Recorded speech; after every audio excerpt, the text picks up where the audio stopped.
Gumbiner for taking these gorgeous photos with her two friends, Matthew and Dave H. Wells. This project is a long time coming. It started almost 20 years ago when the temple was up for sale, chain link fence around it, going to be torn down for a parking lot. A group of volunteers got together, and now, very hard work, and many years later, we have a beautiful space to gather together. Thank you too to my board, and especially to Aquacline for making this happen today. And also to everyone who has worked so hard over the years to all the evolutions of the space. And I'm going to quickly turn over the mic to Abigail because she has a lot to say about the exhibit. And our guest of honor, Miss Ruth Matthews, is here today with us. She was part of the integration of the congregation next door, Prince Chapel, and our space in 1940s. Abigail's father, Joseph Gumbiner, made a huge effort to have the two congregations work together. And Miss Ruth Matthews was the secretary at the time over at the Prince Chapel A&E. And Abigail's going to show you the photograph of the interracial services that happened.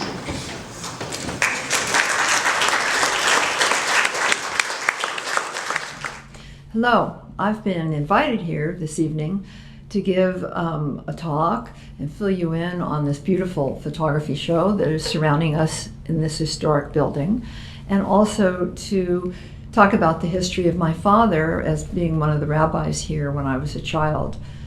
This wonderful old historic building was built in 1908, and it became the first home of Temple Emmanuel, the liberal Reformed synagogue in Tucson, and it moved to the suburbs, as so many populations did, around 1948.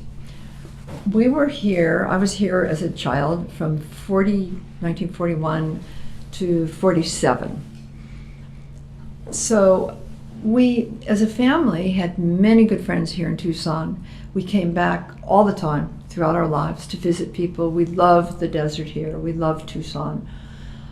And I was visiting, I was living in California, visiting Tucson in the mid-90s frequently, and I noticed a gold mine of old motel material, neon signs. And I started a photography project, which ended up in a published book called Vacant Eden. And while I was running around town tracking down every remaining roadside attraction here, I stopped by the old synagogue, which was called Temple Emmanuel, then was called the Stone Avenue Temple, and then was deserted, unfortunately, by the Jewish community here. And it went through many different kinds of rentals and disrepair and was falling apart when I rediscovered it in 1995 and took a photograph that's in this group of photographs today of it disheveled and chain link fencing up and weeds growing. It was really a mess, and I'm really glad that I took this photograph. This is how I found it. A few years later, I ended up moving back to Tucson and marrying my husband, Peter Holmes, and a group of individuals had started to save the building. They wanted to save it as some sort of a Jewish organization, certainly not another synagogue, because the town didn't need any more. We had plenty of those.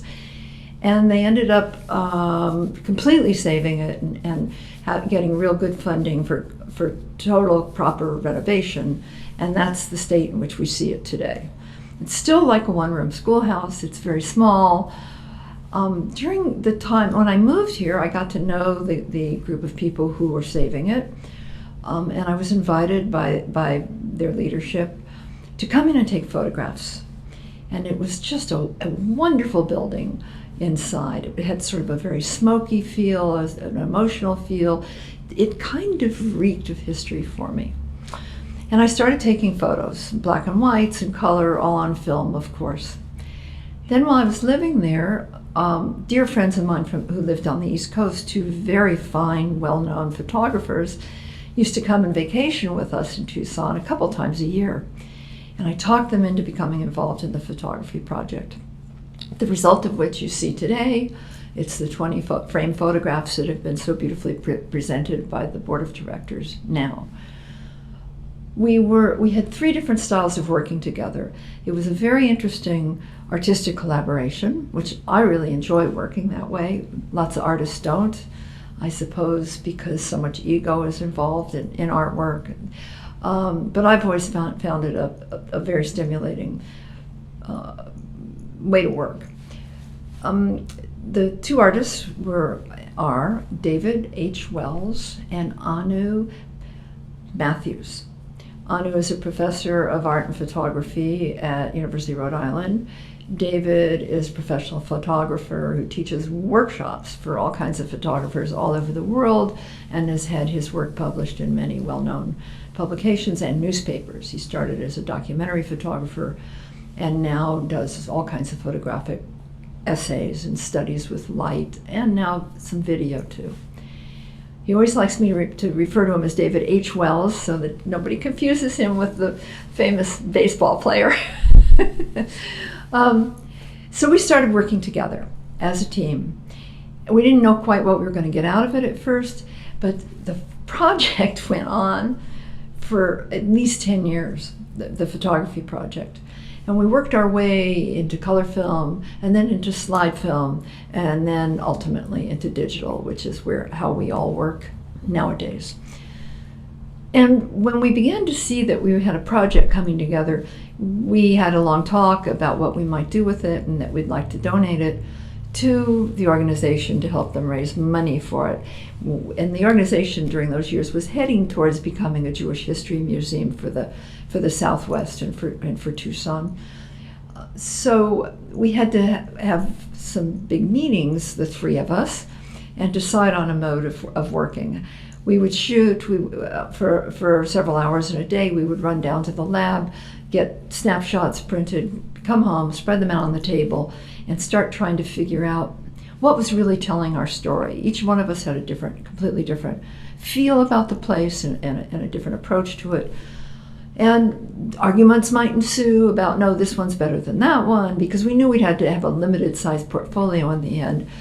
And I brought in a few of my group working skills from other careers that I've held, and I tried to explain to them the method called consensus seeking, where there's no voting, where you have to convince your other partners of the merits of your argument and get them to a point and listen to them, where everybody's sort of happy and feels like they've been heard and they can agree on something, which really irritated David because he was wanting to get it over with and get on with his own work and would always want us to vote.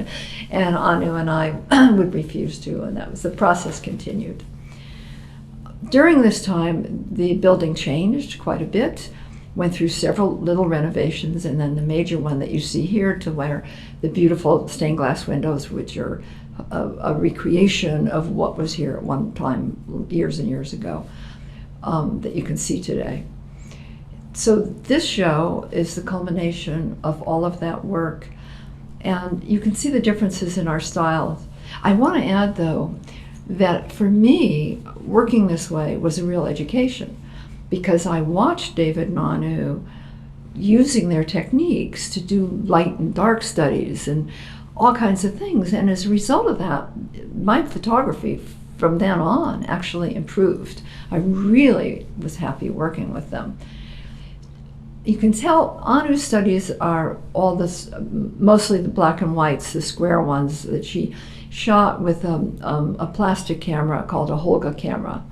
And she's sort of the queen of Holga photography, or was during those times. And she can always get this atmospheric, smoky feel to a room, which are evident in the photos you're looking at. Both David and Anu also do fabulous work with light coming through the windows or whatever sources are lighting things.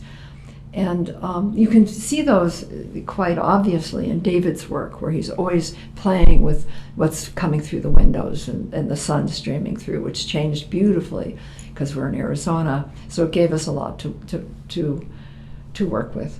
Hopefully the show will travel to other sites so that people can enjoy it. And I'm anxious to get feedback about it from people. Being here really resulted, as I said, from the fact that my father was the rabbi here in the 40s. Tucson was a completely different place than it is now. It was a much smaller town, dusty, slower, and quite conservative, and like most of the rest of the country, segregated and full of prejudice for the others, the other people, prejudice against others. My father was a really, really progressive thinker, became very active in social action, ultimately ending in his being a freedom rider with Martin Luther King in the 60s, but we'll get to that. His history really started in Cincinnati, Ohio, when he was a teenager, and he was in high school, and he decided he wanted to be a rabbi.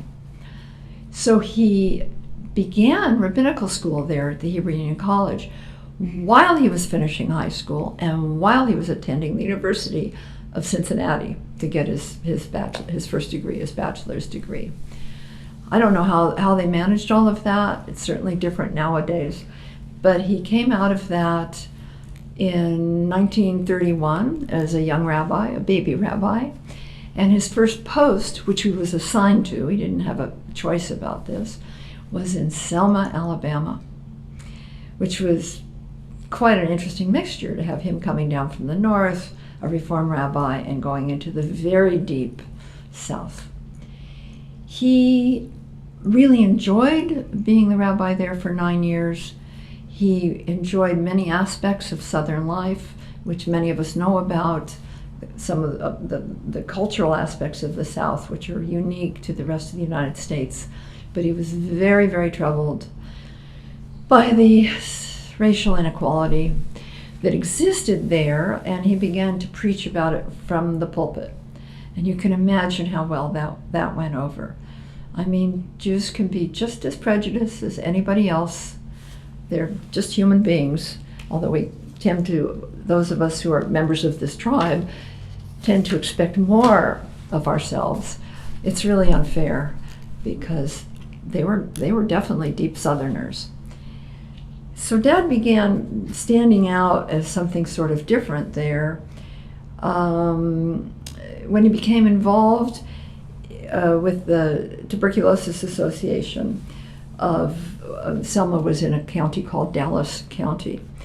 And he had to struggle to get New Deal funds that were being made available by the government to fight TB, and people were being given funds to build a little cottage or a tent outside the house to isolate the people who were fighting TB so they'd be less able to give it. It was contagious to give it to other people.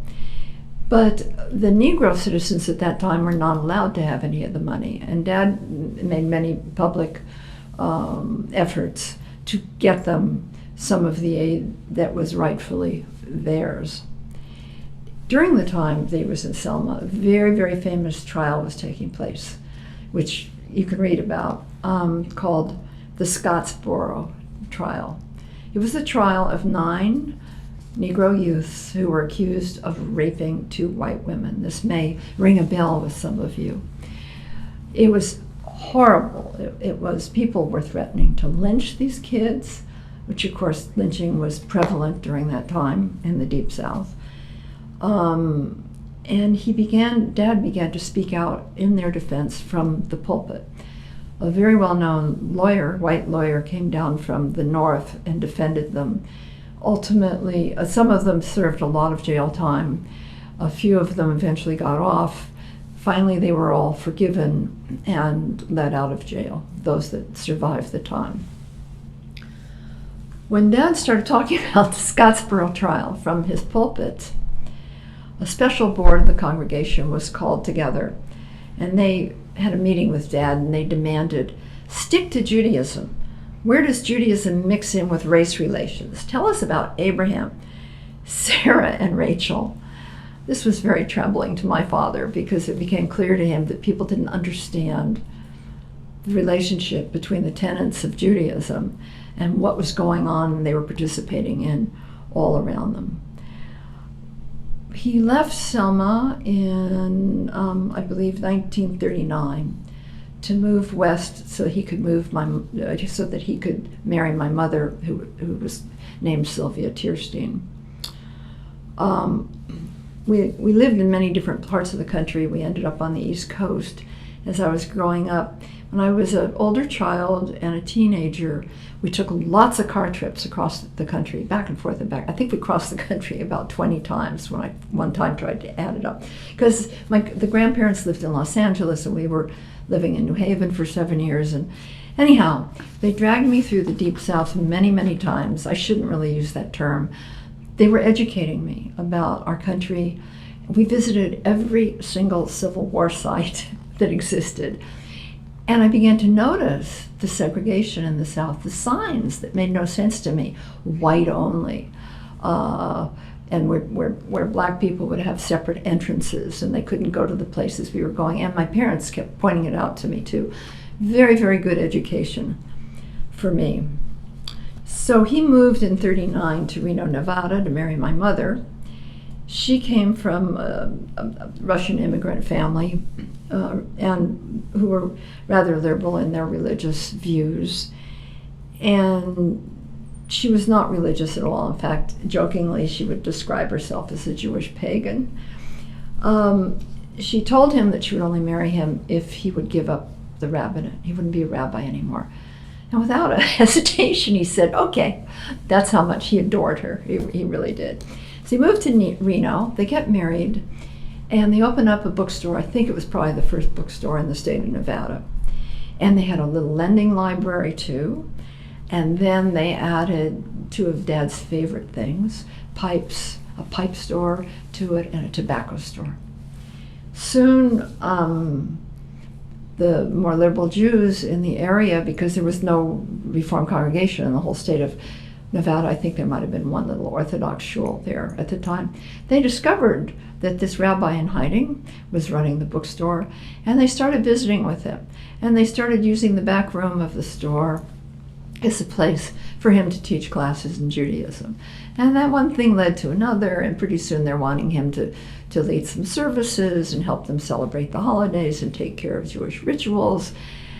And at some point my mother gave up and said, oh, all right. And they formed the first Reform congregation in the state of Nevada, and it's still going strong today. And he was there for a few years, and it was quite a successful endeavor.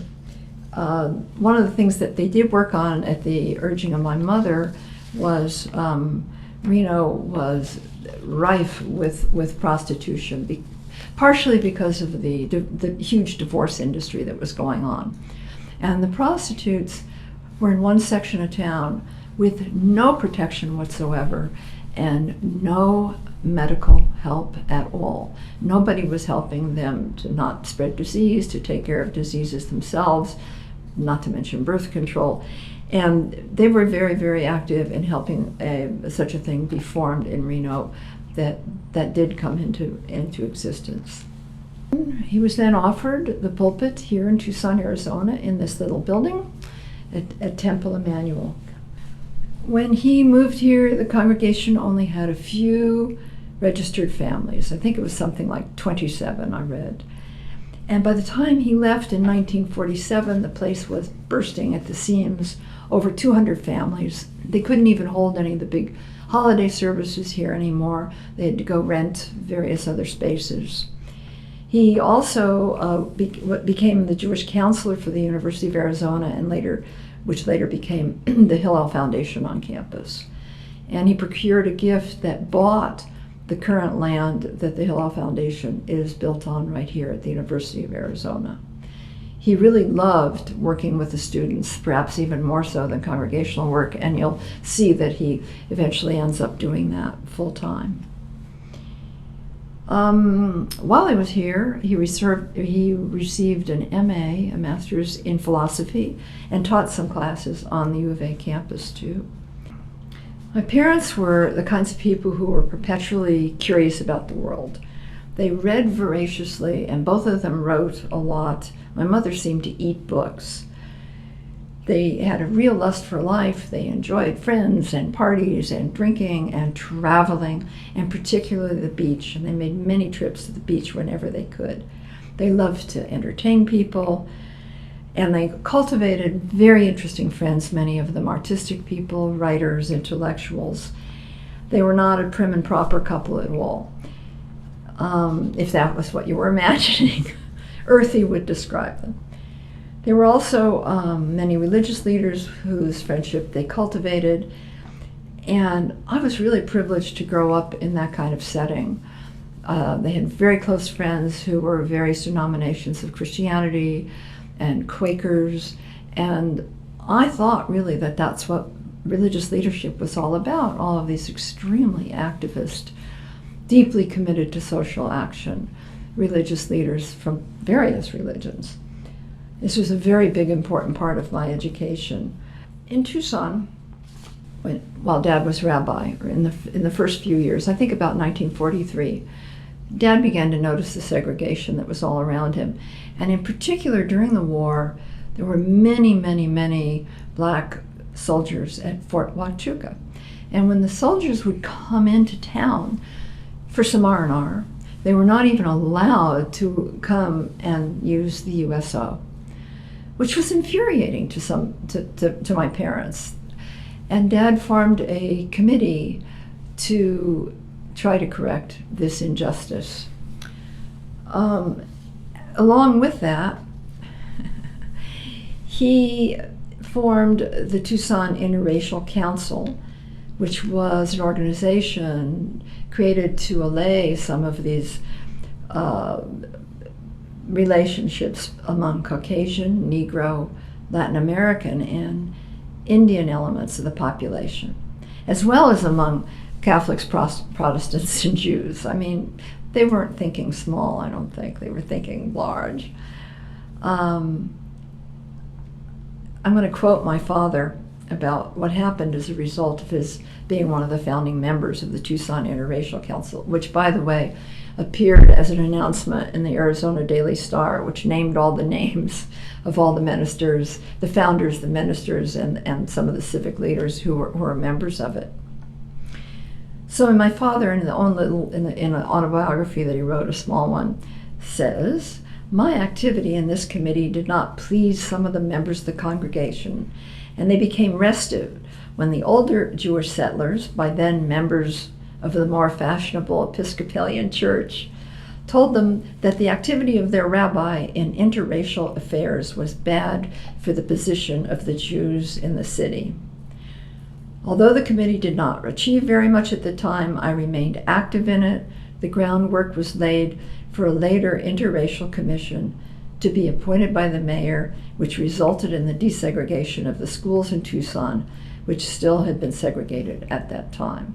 And in fact, I understand that Arizona later desegregated its schools before many other states did.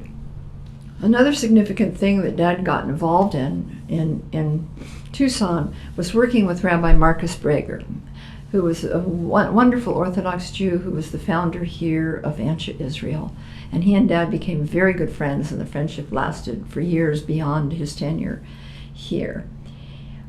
During the war, Dad and Rabbi Brager established the Tucson Zionist District to help prepare a haven for the survivors of the war. Understand, Dad would not have been pro-Zionist if it weren't for the fact that Jews were being turned away from many countries, and towards the end of the war were not even allowed to go back to the countries they came from, those who survived the Holocaust. So, quoting from his autobiography, I will tell you how Dad put it, quoting, "William Matthews, editor of the local Arizona Jewish Star, was a strong proponent of anti-Zionism. Front-page editorials strongly condemned aspirations for a Jewish national home. As the concentration camps filled and the Holocaust mounted, my Orthodox colleague, Rabbi Marcus Brager, and I sought to establish a Tucson Zionist district to help prepare a haven for the survivors. We visited our members together, Prager urging the Reform Jews to join with us while I took the lead in motivating the Orthodox Jews. We thus succeeded in founding the district and securing the help of many prominent non-Jews through our American Christian Palestine Committee. As a result of the interracial activities, my father writes a little bit later in his notes about Tucson, quote, "In a congregation not accustomed to democratic process," his sarcasm, that's my aside, "I was once summoned to a meeting of a special committee charged with the task of warning me about my membership in the interracial organization. The boys are getting hot," the head man of my congregation said. "If you don't pull out now, I'll have to call a special meeting and ask for your resignation." I found out later that the boys were all non-members of the congregation, a small group of men, some converted to Christianity, some just totally removed from Jewish life, who told my most prominent members what to do, and they told our congregation what to do. The anger of some of the members was again inflamed when Dad made another effort at interracial understanding by inviting the Negro church next door to the synagogue to participate in a cultural exchange of music. Dad loved Dixieland music and knew how beautiful gospel music could be. The wonderful all-black choir sang here on the altar of the synagogue, and then the Jewish musicians performed at their church. I found the photo of this event, and now it is proudly displayed at the Jewish History Museum. My father continued to discuss these and many issues pertaining to social injustice from the pulpit in his sermons. I was just thinking that perhaps he was making sure that these folks had not accidentally missed out on some of his messages. My father continued to discuss these and many issues relating to social injustice from the pulpit in many of his sermons. I guess he was just making sure that some of the folks had not accidentally missed out on his messages. Well, he had been heard all right. At the annual congregational meeting in the spring of 1946, a major effort was launched by the more socially conservative members to refuse to renew his employment contract. But surprisingly, there was a huge turnout. All of his followers made sure everybody came out to vote, and Dad's renewal won by a 2-to-1 margin, which was quite a nice victory. The inside story about all of this was told to me by my father on more than one occasion. The growth of this congregation necessitated finding a much bigger building. The land on Country Club for the new synagogue was about to be acquired. There was a huge building campaign going on. Money was being promised by many of the prominent families here in Tucson, and most of you will remember that most of the big department stores were owned by Jewish families, and they were really going to help with the campaign. They had become some of them had actually come almost here as peddlers and had become quite successful financially over a couple of generations. And a few of them remained friends to support Dad's work. But unfortunately, some of the biggest contributors to the much needed building campaign made it clear they would withdraw their pledges if Gumbiner stayed as the head of the synagogue. As a result, my father decided to seek employment elsewhere so that the new synagogue could be built and so that a big rift would not be created in the community. My parents really loved Tucson, and as I said before, returned here all the time. Lifelong friendships existed here. They loved coming here and exploring colonial Mexico too. In 1947, he accepted the job as the rabbi of the newly founded Temple Beth Hillel in North Hollywood in San Fernando Valley. When he arrived, there were 38 families. He left 2 years later, and there were more than 250 families. And he left because He was offered the position to be the head of Yale University Hillel Foundation in New Haven, Connecticut. He so had enjoyed his work with the students here at the U of A that they were really tempted by this position, not to mention the prestige, academic prestige of being at Yale and having access to the Yale Library to do research on various projects they were working on. He continued his studies in philosophy at Yale and enrolled in the meantime in the Doctor of Hebrew Letters program at Hebrew Union College, which he later completed his doctorate in 1961. He was also given an honorary doctorate in 1959, which always confuses the issue, but I think any rabbis who make it through 25 years, I believe, and our graduates of the college get an honorary doctorate, but Dad had actually earned one. They left Yale because the cold climate finally got to my mother, and so Dad let B'nai B'rith Hillel, who run all of the Hillel foundations in the United States, know that he would like very much to move to a warmer climate. And he was offered the position of director of the Hillel Foundation at UC Berkeley. I was a freshman in high school when we moved to Berkeley. It was a marvelous time to be there, too, during those years in the 50s. He stayed in that position till he retired from full-time rabbinate, I think, for 17 years. In the early 1960s, Dad became really, really interested in Martin Luther King Jr.'s lectures and his writings. And he realized that he and Dr. King shared an interest and love of the philosopher Martin Buber's writings. Before Dad joined the civil rights movement, we were all seeing what was going on in the Deep South, the bloodied heads, the huge black and white photos on all the local newspapers of people being beaten up and with baseball bats. It was really scary, really scary. He was thinking seriously of, in 1965, going down on his own to Jackson, Mississippi to join the huge black and white movement down there. People were coming in from all over the country to register Negro citizens to vote.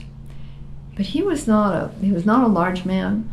He had never been trained, I don't think, in self-defense. I don't know if he'd ever even been in a tussle in his life. So imagining him going down there when this is how it was being reported back to us was amazing to us and very, very frightening.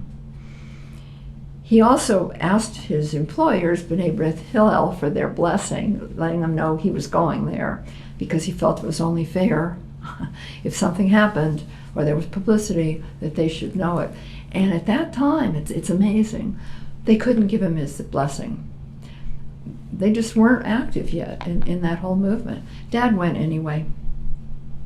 So in '61, he traveled to Jackson, Mississippi to join the civil rights struggle. He was arrested, perhaps purposely, for sitting in a coffee shop with black and white ministers together. He wrote a wonderful article that was published in the Reconstructionist magazine in January of '62. He called it, "A Rabbi Takes a Stand in Dixie," and he tells all the details of his adventure there. He came home, did a lot of public speaking about the event, encouraging many other people to join the movements down there. In 1965, I guess he didn't want to miss out on any of the excitement. He joined the struggle again and returned to Selma, Alabama, 26 years after he had left there. He was the chairman of a delegation of 5 rabbis from Northern California.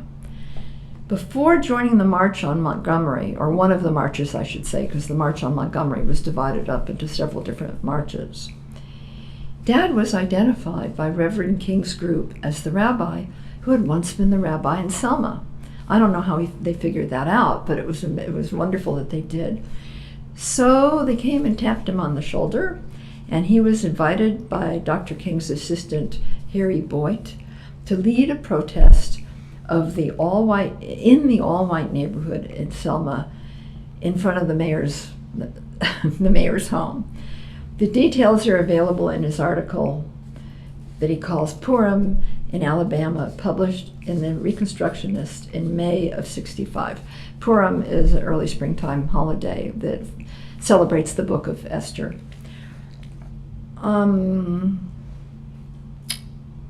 He was arrested again in Selma, spent several days in jail, had to go back there again for his arraignment later on. But one funny story he told was that while he was in jail, a couple of his former congregants came and visited him. And they were very squeamish about seeing their rabbi in their jail. And they made it very clear to him, if you'll just leave, we will get you out of here, get you on a bus to an airport, just like that. Please, Rabbi Gumbiner, just leave. They were obviously so embarrassed. And he replied to them, do you remember when I used to talk to you from the pulpit about justice and treating other people just as we would want ourselves to be treated? Well, this is why I'm here, and I'm not leaving. My father was really steeped in the form of Judaism, really, that's prophetic Judaism. And he was passionate about the ethical system that Judaism developed. He felt commanded to participate in the commandment called Tikkun Olam, which translates into English, the repair of the world. Most people don't know, and many Jews don't know, there aren't just 10 commandments. There are 613 of them in our Holy Scripture. Many of them have to do with how we deal with one another, how we deal with other people, how we deal with non-Jews, how to properly treat people who work for us, how to properly treat our animals, how to properly treat the ill, the hungry, the sick, the dying. But one of the most major commandments is Tikkun Olam. And I guess he felt that he was really trying to participate in that with these commandments. He felt that the prophetic tradition continued in our lives, and when he encountered social injustice, he just could not leave it alone. He took huge professional and physical risks. My father and I had many exchanges about religious faith, and particularly about faith in God. He clearly had a very personal relationship with God, and I was growing more and more into an atheist. As a younger adult, I challenged him more than once, but on one memorable occasion, I asked if he felt that if more prophets were created beyond all the biblical and post-biblical writings. Not hesitating, he responded, yes, absolutely. I couldn't resist pushing him further, insisting, well, like who? Without taking a breath, he answered, Martin Luther King. I really want to express that a most emotional, wonderful surprise was waiting for me when I came here today to be with all of you. And that is that big picture, that picture that's now been blown up really big of the black choir standing on this altar where I'm standing now with my dad and a couple of the officers and our cantor at the time, with the wonderful black choir from next door. You'll notice there's a young woman in the photograph. She's the only one who doesn't have a choir gown on, and her name is Ruth Matthews, and she was quite a young lady then, and she's here with us tonight. Her son, Don, was kind enough to bring her here. She wanted to be here, and she's in the audience. And this is an extremely emotional moment for me.